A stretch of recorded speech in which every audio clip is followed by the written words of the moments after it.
Shit look good. Our apartment just had this real bad smell, so I go in the basement to check All the right, pipe boom. seal. We on that shit, gang. So we got tenant terrified after learning killer's evil secret, man. We gonna find out what the fuck that evil secret is today. Hell yeah. Sewage that flooded or something. Yeah. It's nothing, but it's a type at the end of the stairs I stepped over. But when I come back, I was shining my flashlight and it Damn, looks why is it? Why?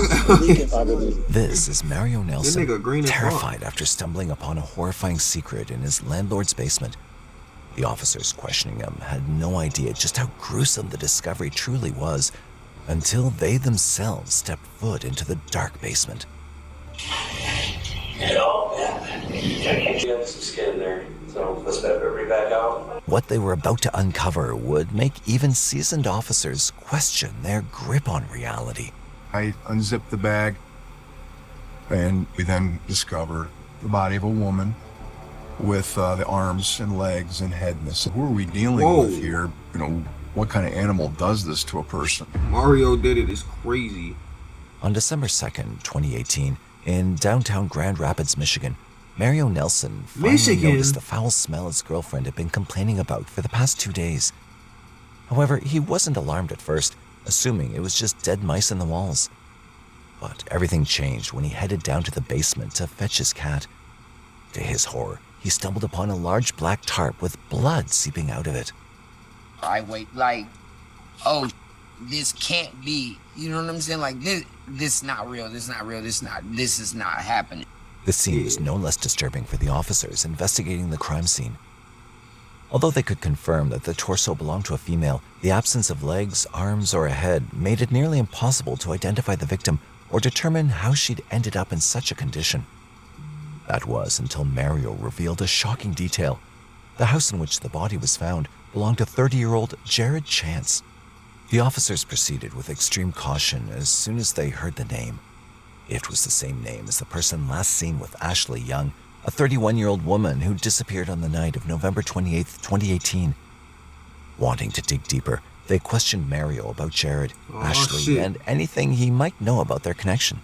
Who's this Jared Chance guy? That's the guy who lives upstairs. Hey, you talking about this nigga Mario? This nigga Mario look genuinely shocked. I'm checking to see if he in the house because he do got a gun. Is Ashley here? Have you ever seen the person that they're talking about? I seen her like a couple days ago when I went up there. Like he told me to come up there and smoke with him. So I just remember white female, kind of chubby. Okay. You know, like she was a little chubby. Maybe like brunette, maybe like brownish. Mario ain't do nothing. He too shit. I'm trying to tell you, bro. That nigga got them dark eyes right now. Like, you finna hit it because I ain't never seen her. Right. Like, no, I'm just finna woo out. She's finna leave in a couple seconds because I got somebody else coming over. Did you see her leave, or did you? No. You left first. Yeah, I left. Did you ever see her leave? Nope. Did she come in that Focus? Yeah. That was her car. Yeah. The last time Mario had seen Ashley, her car was parked right outside Jared's house. But now, it was nowhere to be found, and had completely vanished without a trace. According to Mario, though, it wasn't Ashley who'd driven that car the last time. Did you notice anything weird in the car? Man, it was messy. It was like, you know, I'm a person, I try to mind my business, you know what I'm saying? So I try not to be all, you know, my girlfriend, she be, you know, out the window all the time. Right. So like, I'd never, honestly, God, if it wasn't for her, I never would even, because like, when he called, when he knocked on the door, I don't even answer. I just let him, like, forget it, because he normally high off weed and Xanax, you know what I'm saying? Nigga said weed and Xanax. Like that. So was that full focus or deceased then, I imagine? That's what I'm assuming. He sent me a message a couple days ago, like, if somebody come looking for me, don't tell them I ain't here. Okay. He said that to you? Yeah, it text message. A couple of days ago he said that? Yeah. The crime scene was undeniably gruesome, and both the detectives and Mario had their suspicions about the victim and the person responsible. However, what Mario didn't realize was that it wasn't the officers who had connected the dots. In fact, someone else had already started their own investigation right after Ashley went missing. It was the morning of November 29th, 2018, and Ashley Young was supposed to meet her mother, Christine, in Kalamazoo, Michigan, to co-sign a lease for her new apartment. At the time, she was actively searching for a new place to live after recently breaking up with her boyfriend, Moody Farron, and deciding to move out of the apartment they'd shared for years. However, the morning came and went, and Ashley never showed up. She wasn't responding to calls or texts, and no one knew where she'd gone. Christine even called her workplace and discovered that Ashley had missed her shift without giving any prior notice, something she'd never done before. As the day wore on, Christine couldn't shake the feeling that something was terribly wrong. The last time Ashley had checked in with her mother was the previous evening, but she hadn't mentioned where she was headed or who she was with. It had now been 24 hours since anyone had heard from Ashley, and Christine was in a full-blown panic. Ashley was gone, and the clock was ticking. Feeling helpless, she turned to the Kalamazoo Police Department for assistance. Unfortunately, as is often the case, the police didn't fully grasp the gravity of the situation. The person happens to be 31 years old. That could mean a number of things. Maybe the person doesn't want to be found, or is just away with friends and having a good time. So it's generally not assigned to a full-blown investigation at that point. While the police had spoken to some of Ashley's friends, the investigation wasn't making much progress. But Ashley's mother couldn't sit by and wait, gripped by an icy wave of fear. With no clear lead to follow, Christine turned to social media, reaching out to Ashley's friends in hopes of finding a clue or any information that might help locate her daughter. Meanwhile, Christine began combing through Ashley's Facebook activity, desperate to uncover any clues that might hint at her daughter's plans or location. Ashley was always the kind of person who loved sharing snippets of her life online. It was her way of connecting. It didn't take long before Christine found a potential lead. In the days leading up to her disappearance, Ashley had been communicating with a man named Jared Chance, a name that immediately set off alarm bells in Christine's mind. Jared was one of Ashley's close friends, but his reputation was troubling. Known to many as wild and unpredictable, Jared had a history of violent outbursts fueled by substance abuse. He also had a complicated history with Ashley. Back in 2013, Jared had broken into Ashley's home, stealing her valuables and selling them off. It was an act of betrayal that ended their friendship for 4 years. But in 2017, Jared managed to rekindle his connection with Ashley. True to her nature, Ashley, who always believed there was good in everyone, gave him a second chance. Christine was already shaken by the thought of Ashley being connected with Jared again, but her concerns grew exponentially with her next discovery. Ashley and Jared shared more than just a friendship. There was a growing attraction between them. Ashley had confided with some of her closest friends about her feelings, subtly hinting at this connection. And then came the final devastating piece of evidence, a voicemail Ashley had left for a friend just days before her disappearance. Jared is so hard to read, but I know that if he was my boyfriend and he actually was in love with me, I know he would be amazing. I cannot wait to see him on Wednesday. Once Christine was certain that Ashley had indeed been with Jared on Wednesday, November 28, 2018, she obtained his phone number through Ashley's friends. With her heart racing, she left a voicemail for him, desperate for answers. Hello, Jared. My name is Christine Young. I'm looking for my daughter. She was last with you. Is she with you? She needs... Nigga, how's she gonna pick her man better? She dead. Tell her... Like, be so fucking for real, gang. Be so fucking for real. I'm not even trying to be like, what the fuck? Like, bro, this nigga Ed, bro. When Jared finally returned Christine's call, he had quite a story to tell. He explained that he and Ashley had spent the evening at the Hookah Lounge and Milligan's Pub in Grand Rapids on the night of November 28th. According to Jared, after having a great time in the early morning hours of November 29th, they went their separate ways. But then, Jared added something that made Christine's blood run cold. He claimed that Ashley had just texted him, saying she'd lost her phone at the bar and was on her way to pick it up before heading to Kalamazoo to start her third shift at work. This detail confused Christine because it didn't align with Ashley's known work schedule. Taking her concerns seriously, Christine brought this information to the Grand Rapids police, sharing her suspicions and everything she'd uncovered. Christine Young asked the police department to help, but if it was Jared, we need evidence, you know. You can develop theories, but theories won't get you a search warrant. Theories won't get you an arrest warrant. You need evidence, you need facts. Frustrated, Christine reached out to Jared again. This time, his story took a surprising turn. He claimed that on the night in question, Ashley had been talking to one of his friends, Demetrius Taylor, at the bar. Jared even provided Christine with several non-working phone numbers, which he said belonged to Demetrius. Christine somehow managed to track down Demetrius, who had a shocking detail to share. When we got there, he's like, I don't know, Ashley. I don't know your daughter at all. And he opened up his phone and showed the text messages where Jared said, hey, Ashley's mom's gonna call you. And you have to say that Ashley was just with you. And you guys were just together. Fortunately, Demetrius didn't back up Jared's story. He told Christine outright that he was prepared to show these messages to the police if necessary. Determined to get to the bottom of things, Christine and Dana went to Milligan's pub and asked the owner to review the surveillance footage from the night Ashley would have been there. Yo, the mom was playing detective whole time. The bartender at Mulligan's, and we were able to go look at the security footage. You could see Jared and Ashley wandering around the bar. She ordered a drink. She's smiling. She's laughing. She's being Ashley.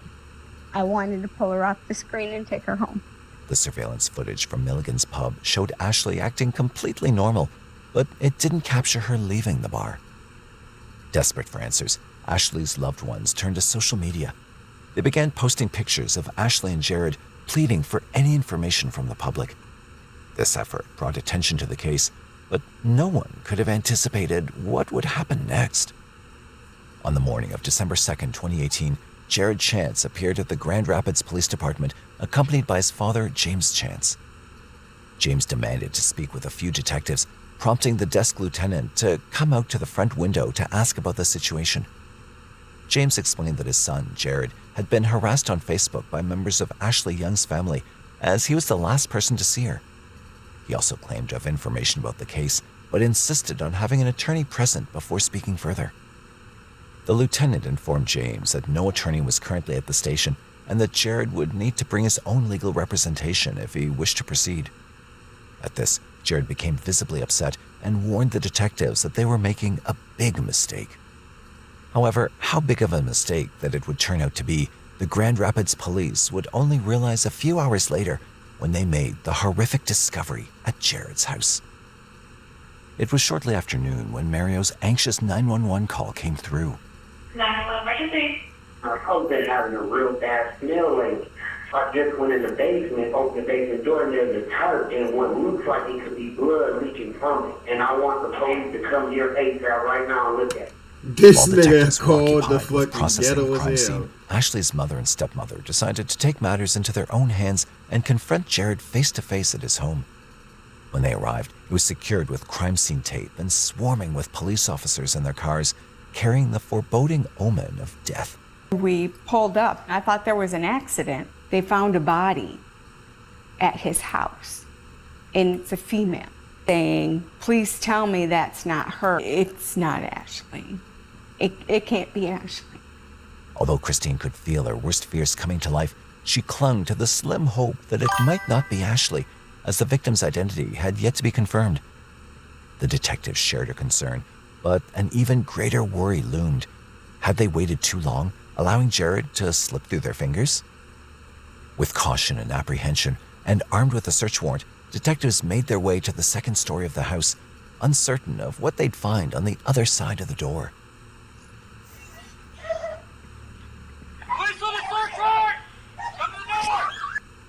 To their utmost surprise, detectives found Jared inside his apartment.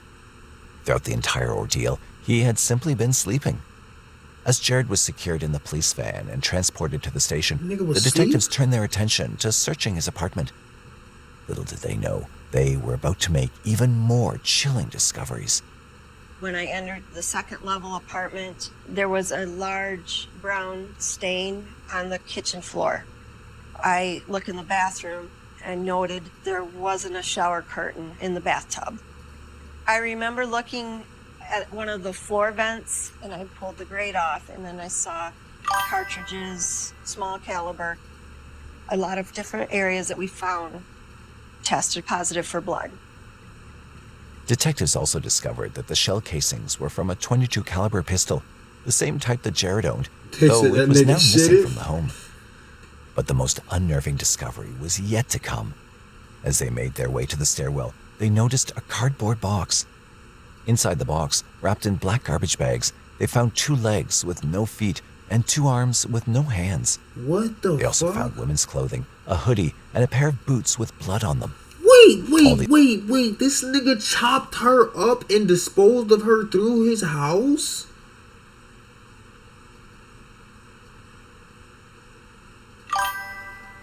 What the fuck? These items pointed to the unmistakable signs of gruesome violence.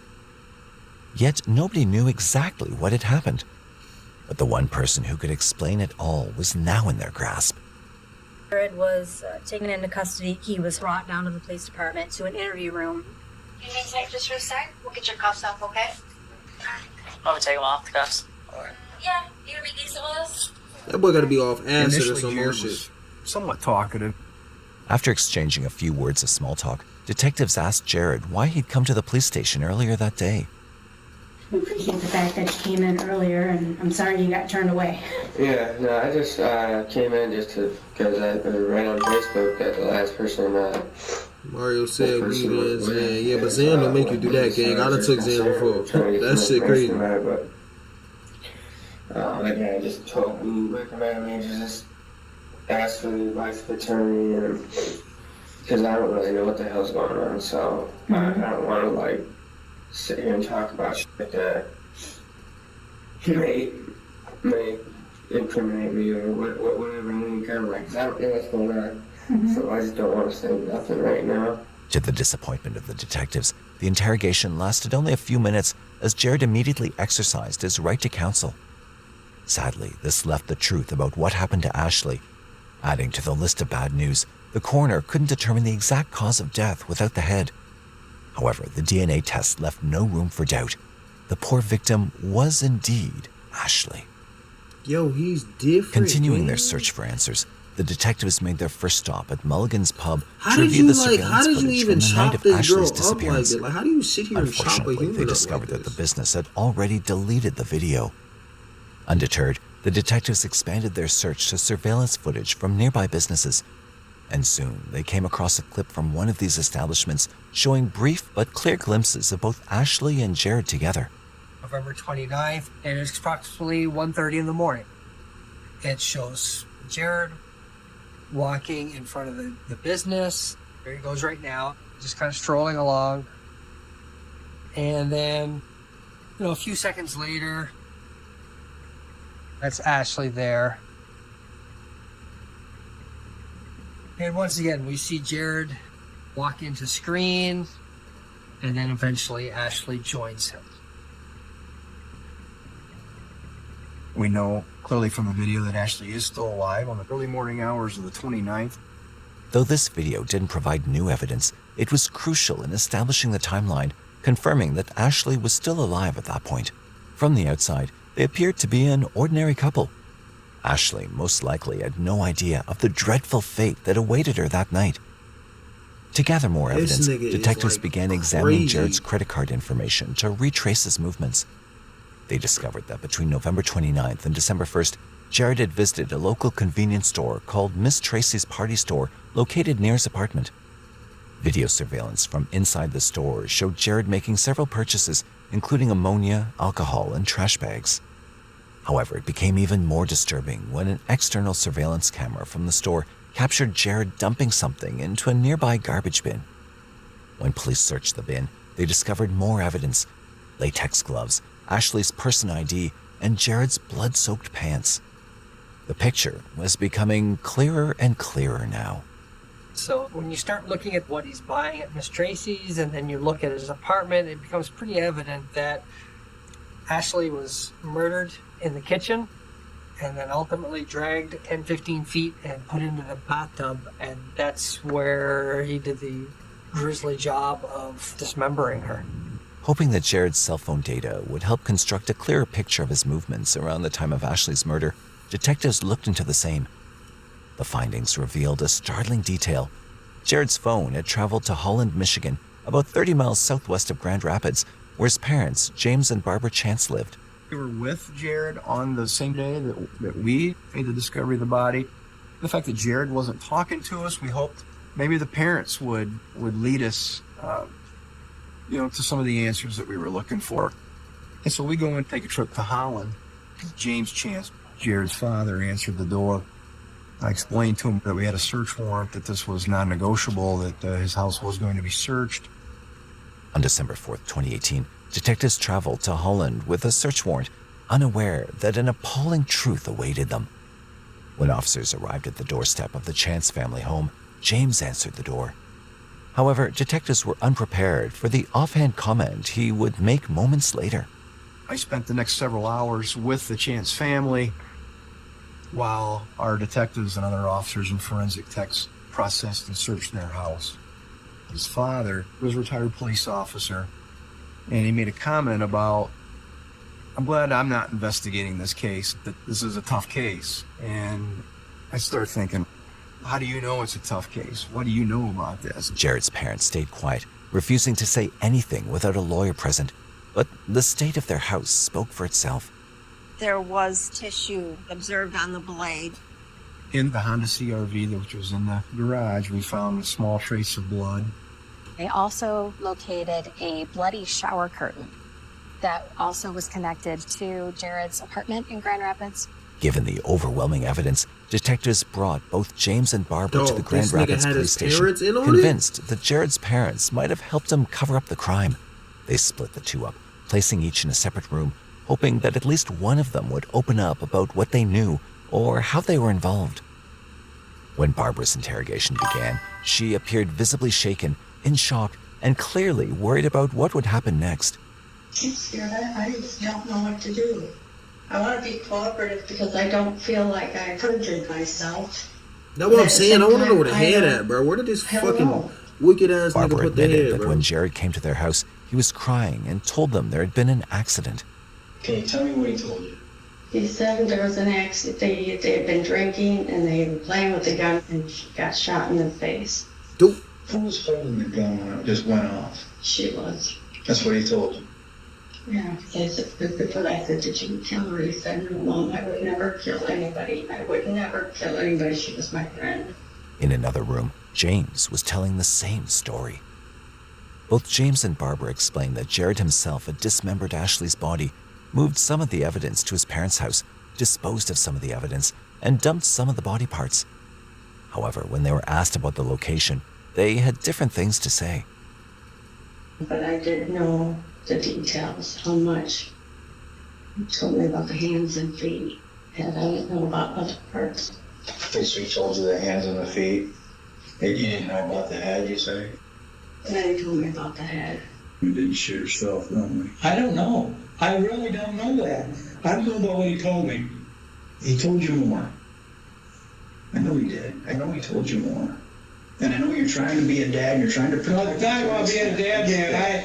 I will tell you what he told me if I can remember it and recall it. But your memory's good, because you remember that officer having white hair and a uniform, so your memory's set. The detective questioning James was already on edge about his shifting story. At first, James maintained that he didn't know anything beyond what he'd already shared. Then he claimed that his age made it difficult for him to recall certain details. But just when the detective thought he had a handle on the situation, James made an unexpected slip. He said that and I'm gathering that there was a problem with the damn gun. And he pointed, he said she took the gun and pointed at herself and it went off. Okay, let me stop you. You just said he pointed, and then you stopped yourself. No, I said that. You said he. I meant she. I know, but you're making these slip. James tried to backtrack, offering excuses for why he misspoke, but it was clear to the detective that he had used the word he instead of she when asked about who had pointed the gun. It was a small detail, but it revealed that James knew far more than he was letting on. Then, to the shock of the detective, this shit got me he like made an quiet as atrocious fuck, gang. statement. Like, what the fuck? See, this is all interrogation stuff, and I'm not going to make statements to the fact that we're all victims here. I'm a victim of this too, and I'm offended that I've been charged with a felony because of the way the system is set up. Despite repeated pleas from detectives to both Barbara and James to reveal the location of the rest of Ashley's remains and give her family some much-needed closure, they refused to cooperate. Detectives knew that recovering Ashley's head was crucial to understanding exactly how she died, but the Chance family offered no assistance. To make matters worse, a horrifying realization struck them. On the morning of Sunday, December 2nd, 2018, when James and Jared had come to the police station, their car had been parked right outside. In the trunk of that car were Ashley's dismembered limbs. It was not just a gut-wrenching thought. It was now a haunting reminder of missed opportunities hanging over their heads. Ultimately, both James and Barbara Chance were charged with perjury and accessory after the fact to a felony. Wow. Jared Chance faced a much more serious set of charges, including second-degree murder, mutilation of a body, tampering with evidence, and concealing a death. While Jared remained in custody awaiting his trial, his parents stayed free on bail. Surprisingly, Jared agreed to speak with a reporter named Heather Walker from jail. This was the second time someone had attempted to get answers from him, and Heather was well aware of how high the stakes were. Just wanted to hear from you, give you a chance. All right. I really can't say much, but I don't even really know what to say. Well, what happened to Ashley Young? I can't even talk about it. You can't talk about it because you're so emotional, or? Nigga, because he not trying to get that direct sentence, but he already could. I don't know. Jared, can I play you something? I spoke with Ashley Young's mom last night. I just want to, this is what she had to say. Can you see it? Because I want to bring my daughter home. They know, the parents know something. There are people out there that know something. I just want my baby. I want her to come home. Please. I need help finding her. I need help finding her. I do. I really do. I want her home. Ashley no longer has a voice. Was Ashley's mom last night. She just wants to bring the rest of her baby home. There are pieces of her that are missing. What the hell? But I don't even.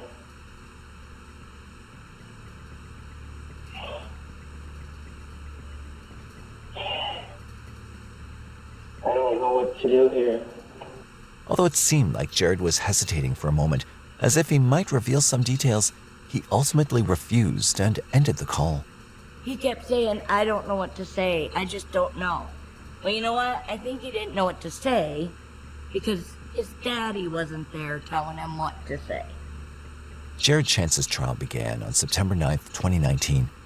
The day before, he'd rejected a plea deal that would have required him to disclose the location of the unrecovered remains. Prosecutors knew that without the head or confirmed cause of death, securing a conviction would be an uphill battle. However, they were determined to fight against a man who, to them, didn't even seem human.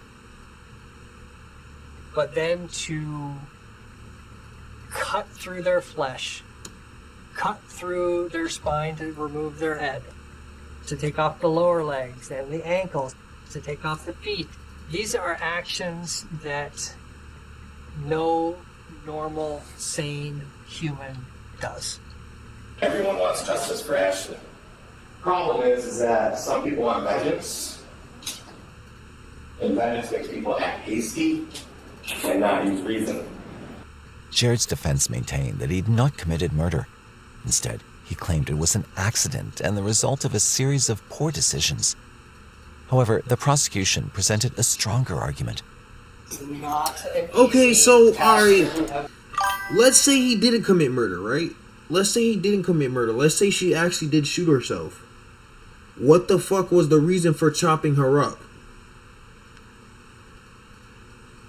Like, I'm not getting it, like. The fuck? Ashley Young died of homicide by unspecified The fuck was your reason for chopping her up? My nigga, my friends shoot themselves in front of me, I'm calling the cops. I'm not chopping them up. Prove that he hit her in the head with a baseball bat or a hammer. What I have to prove is that he caused her death. I stood before the jury holding the sawzall and I said, look at the person to your right and imagine that they suddenly die.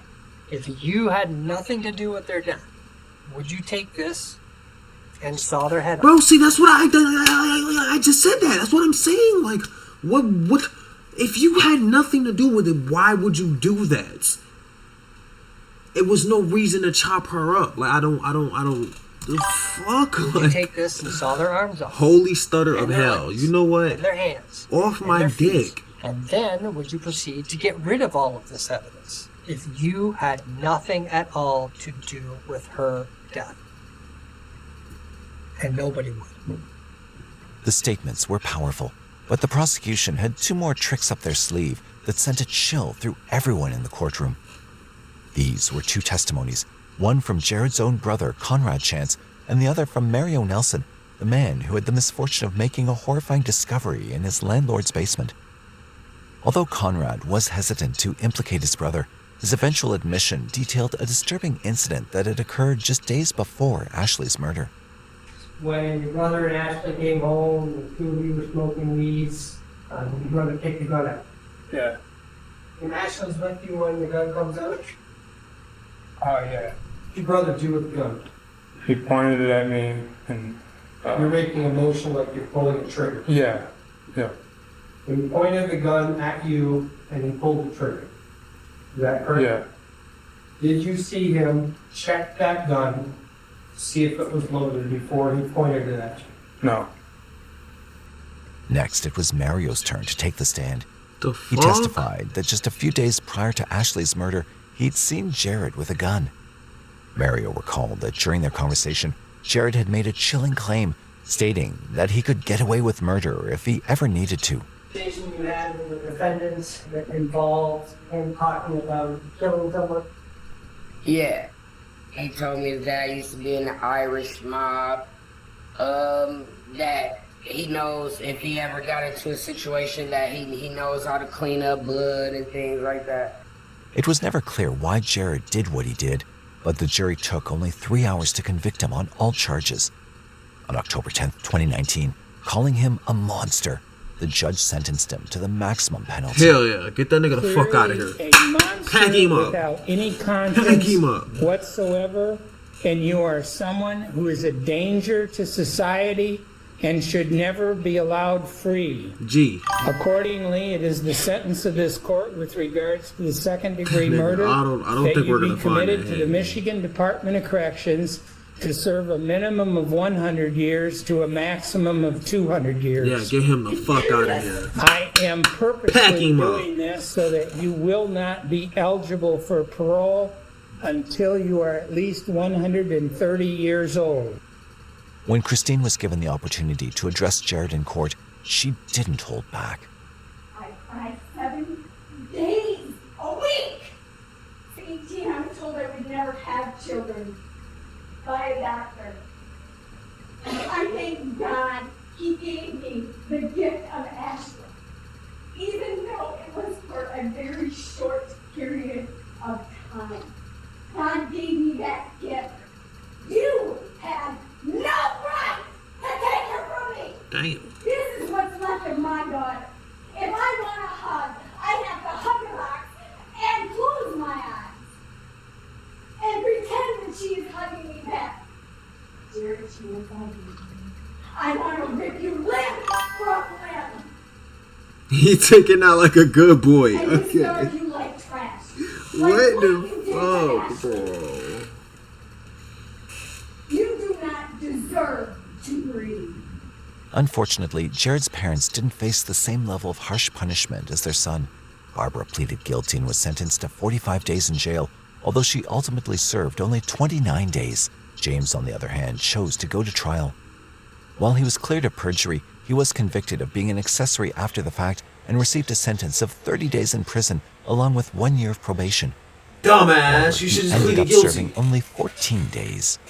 Before we conclude, we extend our deepest condolences to Ashley's family and loved ones.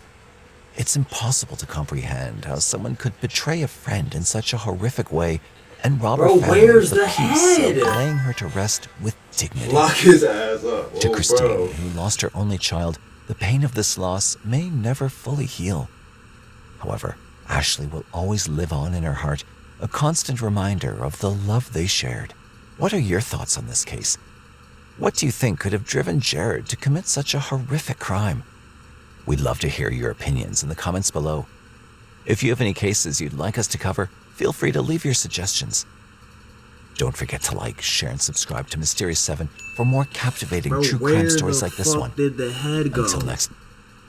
They really never found the head? So they just found the forearm, the arm, the whole arms. They found the legs and they found the torso. They never found the hands, the feet, or the head. That's fucking insane. This nigga is fucking wild, bro. Alright, man, let's go wrap it up for the stream this morning, y'all boys.